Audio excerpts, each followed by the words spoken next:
여러분 평안하십니까? 오늘도 말씀과 함께 주님의 은혜 가운데 거하시기 바랍니다. 오늘 말씀은 로마서 8장 1절부터 17절입니다.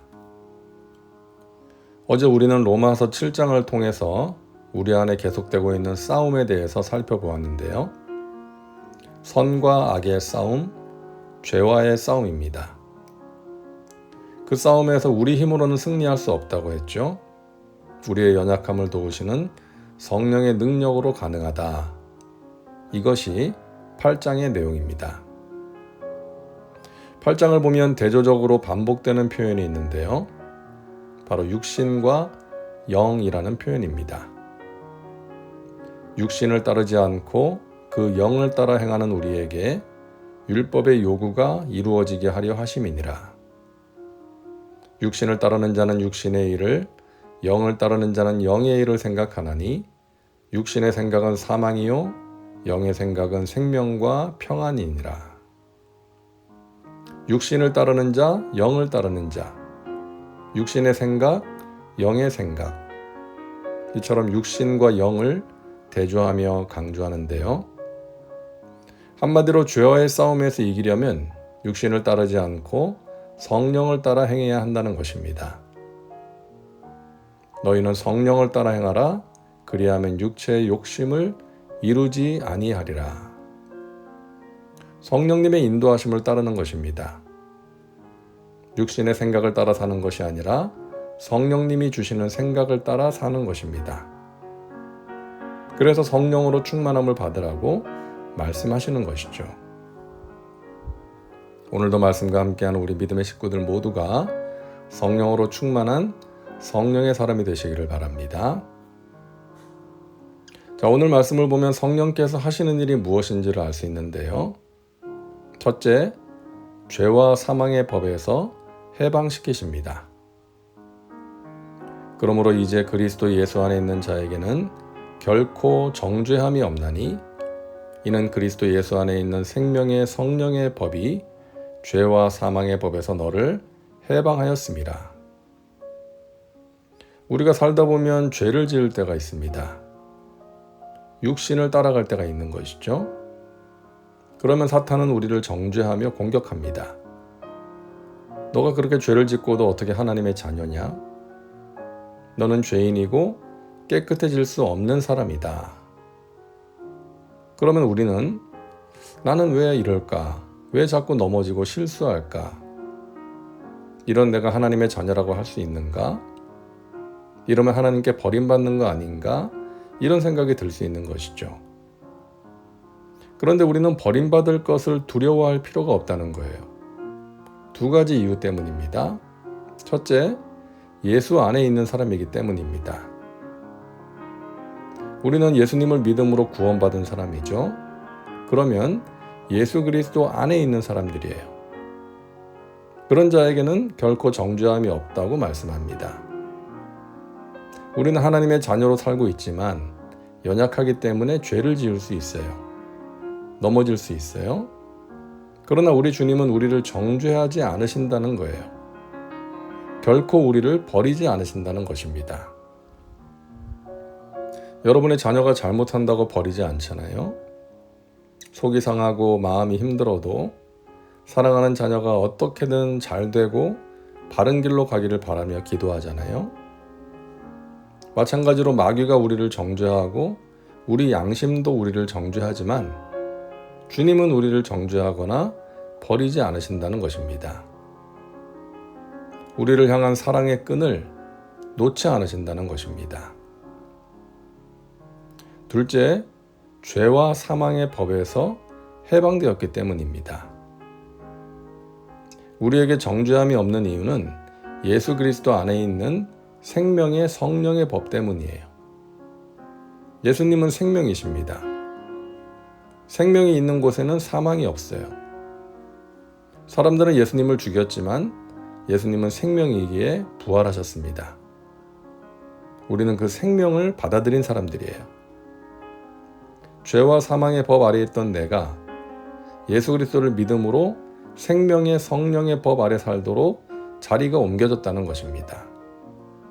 죄와 사망에서 해방이 된 거예요.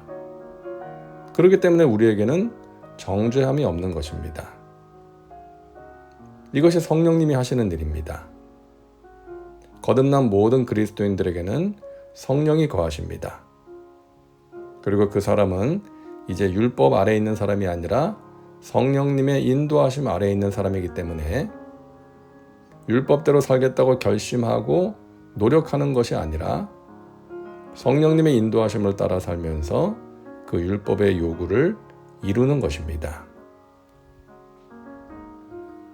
성령께서 하시는 일 둘째는 우리를 도우십니다. 구체적으로 어떻게 도우시는가?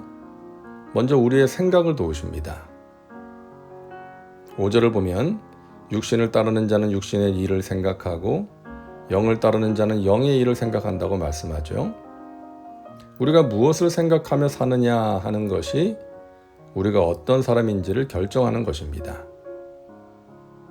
여기서 생각한다는 것은 관심을 가지고 추구한다는 의미죠. 육신을 따르는 사람은 부패한 인간의 본성을 따르는 사람입니다.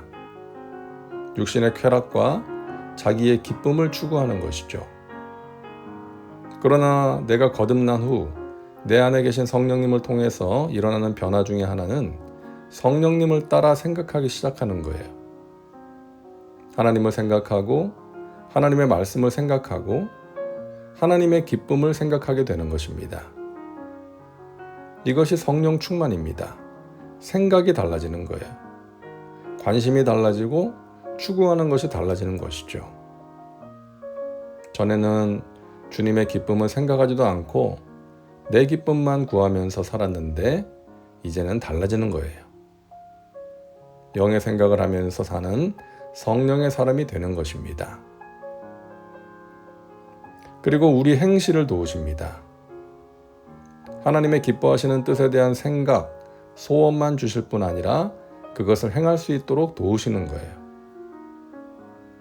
그러므로 형제들아, 우리가 빚진 자로 돼 육신에게 져서 육신대로 살 것이 아니니라.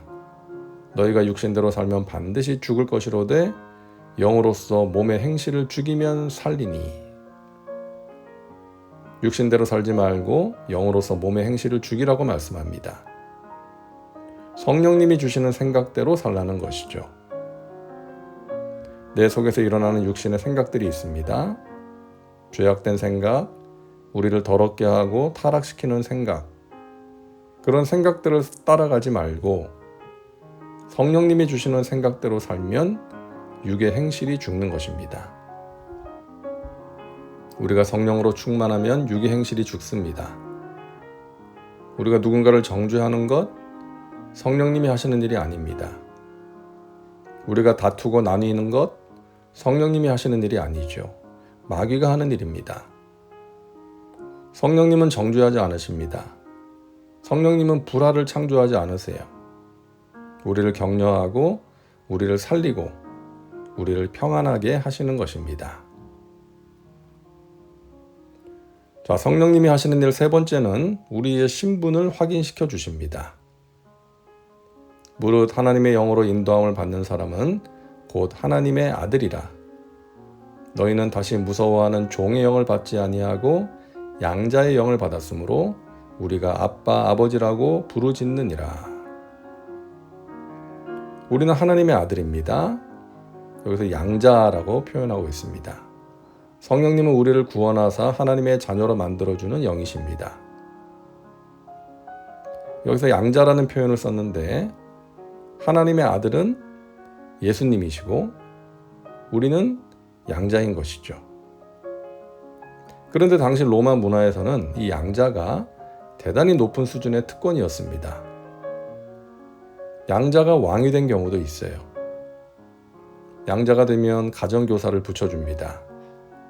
그 가정교사가 그의 부모가 어떤 사람인지를 가르치고 그 부모가 원하는 교육을 충실하게 시킵니다. 그리고 교육이 끝나갈 즈음에 너를 위해서 너의 양부모가 놀라운 상속을 준비해 놓았다라고 말해주면서 격려합니다.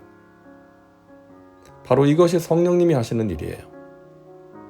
우리 아버지 하나님이 어떤 분이신지, 내가 그 아버지 하나님과의 관계 속에서 어떤 존재인지를 가르쳐 주는 것입니다. 이처럼 귀한 일을 행하시는 성령님이 우리와 함께 하십니다. 날마다 성령님을 인정하고 환영하고 모셔드리고 의지하며 살아가시기를 주님의 이름으로 축복합니다. 기도합니다. 사랑과 은혜가 풍성하신 하나님, 오늘도 말씀과 함께 살게 하시니 감사합니다. 우리가 천국 가는 그날까지 하게 되는 영적 싸움에서 우리 힘으로 이길 수 없기에 성령님을 의지합니다. 우리의 생각과 행실을 도우시는 성령님, 날마다 우리를 붙드시고 이끌어 주시옵소서. 성령을 따라 행함으로 육체의 욕심을 이기는 믿음의 사람들 되게 하옵소서. 예수님의 이름으로 기도하옵나이다. 아멘. 오늘도 말씀과 함께 은혜 가운데 거하시기 바랍니다. 여러분 사랑하고 축복합니다.